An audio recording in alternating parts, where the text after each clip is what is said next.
Hello. I received an email from a student asking about a spot of oversaturated color on the left shoe. I think I see what they're talking about. Over here, we do have a couple of small issues. First, you notice this streak. It seems to be covering up some of the actual shoe texture. That usually happens if you have a normal stroke of paint on top of a layer. There's also an issue. You can see some bleed through of color occurring in a couple of places, here for example. That may not be a problem. Later there may be a painting job on this whole background. I hope so. I think that this would look quite nice with some color added to the boxes. That said, that's easy enough to clean up with using a mask. So let's take a look at what's going on here. We have left shoe darker, stain still there. We have left shoe midtones, the stain still there. We have left shoe highlights, stain is still there. Left shoe highlights again. Thank you for labeling these, by the way. I always think that's a great idea. Stain still there. Left shoe, colorize and black and white. Found the problem. So on the colorize layer, we have actual paint strokes straight on the image. Most likely it is causing this problem. It may be that the layer itself was in normal mode and the brush was in color mode. Occasionally you'll notice that depending on the version of Photoshop, you'll have a slightly different behavior from the brushes on a layer rather than on a layer with an image rather than a layer above an image. So I've heard of a few ways that you're supposed to be able to change that. However, as I've practiced that in different versions of Photoshop, it doesn't always work. It seems to be dependent on a couple of them. So for example, theoretically, you could come in and I believe the concept was if you blend interior effects as a group, it would handle it as though it were on the same layer. Personally, that doesn't make any sense to me. Interior effects as a group just means that the effects that you're applying are worked all together and then applied in one go. So I do not understand why that would be effective on a single layer being applied above another layer. And in fact, I've never gotten that to behave that way. So I think it might be hokey, but if you want to give that a shot, go ahead. However, that's going the other direction. That's causing a new layer, such as this left shoe layer, to behave in the same way that a brush painted directly on a layer would. Now, to be absolutely clear, I actually haven't noticed the brushes behaving any differently in recent versions of Photoshop, so I wouldn't even worry about it. And second, that would be trying to get this layer to behave like that one, and this one's fine. This one's the problem. So what do we do with this problem layer? Just set it to color mode. There you go. Now that you have it set to color mode, you can, and the reason we can do this is below it is a standard black and white layer, which is identical to the layer above it. So now that we have it set to color mode, we can do things like a standard drop in opacity.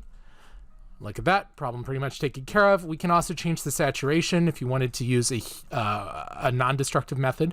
That would be your adjustment layer. Hue and saturation is probably what I'd use, and you could just desaturate it a bit.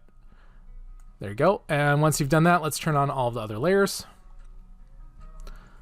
And my eyes are now readjusted to it. Sure enough, that took care of the strange bright effect that was occurring. Now, there are other ways you could have approached that. For example, if it were a standard layer and not just a image layer that's been painted on, you could create a new layer on it, and you could fill it with a light gray. And by light gray, not just a gray, but also a low opacity gray. Let's do 20% to speed stuff up. And so as you paint away, you can smooth out details if you want, because the gray is just covering things up. But notice, more importantly, how it changes the saturation effect. Now be careful, you're removing information. So something you might want to do is actually set it to something like a multiply mode so that it darkens things, but the information remains the same. So you're able to change the level of saturation by using a multiply mode effect. A multiply mode on a standard paint layer.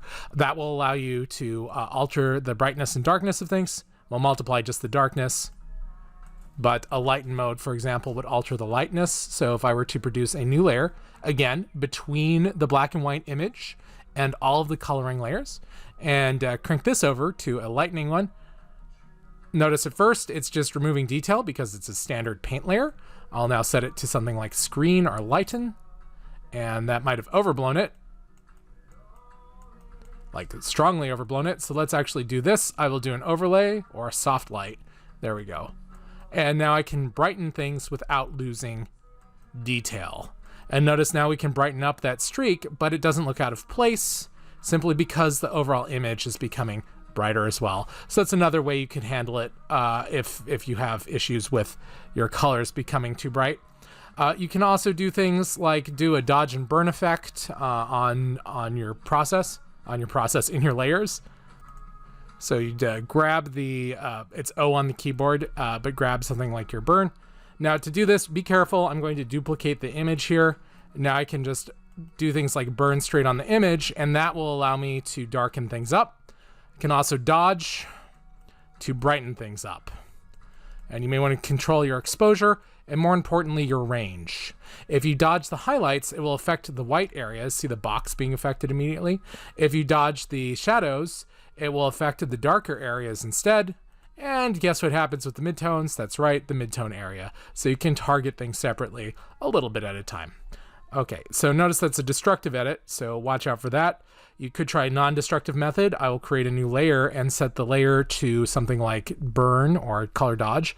And now with color dodge, I simply take the brush, but keep in mind with the brush, if I could grab the brush, it doesn't seem to want to, with the brush, it's not affecting just the shadows or just the highlights or just the midtones. It's grabbing everything in one big color dodge. So how would you affect only the highlights or the midtones or the darks? Well, what you would do is go in with the select tool with the select color range, but apply it to a black and white image because you happen to have that. So let me just turn off all these guys real quick so that I have just the stand. I forgot one. There we go. So I have just the black and white image. Now I can go to select color range, and now I could select the midtones or the highlights or the darks. And once I've done that, I have a selection, which means, let me turn all these back on, including the one I missed, which means, oh, I don't want those two on. Throw those away. Which means now I can come in on this color dodge layer, and I can take my brush and I can, Control H to hide.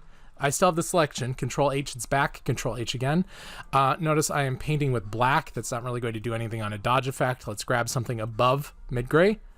And now you can see how I'm targeting and lightening things up because I just selected the dark areas. So I can lighten everything well past the point that I should, just to show you that it is in fact happening. And I can lower the opacity or the fill opacity in order to have a more subtle effect. All right, so that's essentially the approach. In this case, just set this to color and then drop the opacity a bit and you should be fine. That should resolve that issue.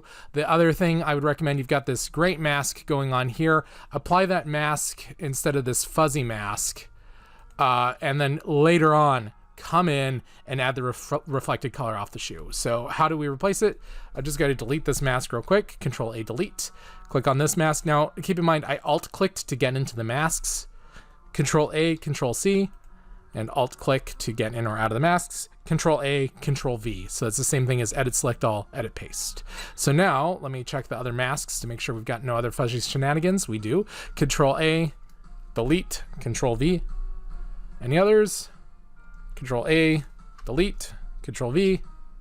All right, let's see how we look. I'm going to alt-click to get back to normal.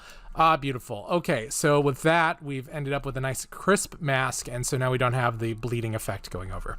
All right, hopefully that's helpful. If any of you have any questions at all, please email me or message me through Canvas, rather, using your direct message inbox tool, and I will happily record a video explaining an answer to your problem. All right, have a good one, and let me know if you're having any issues. Catch you on the flip side.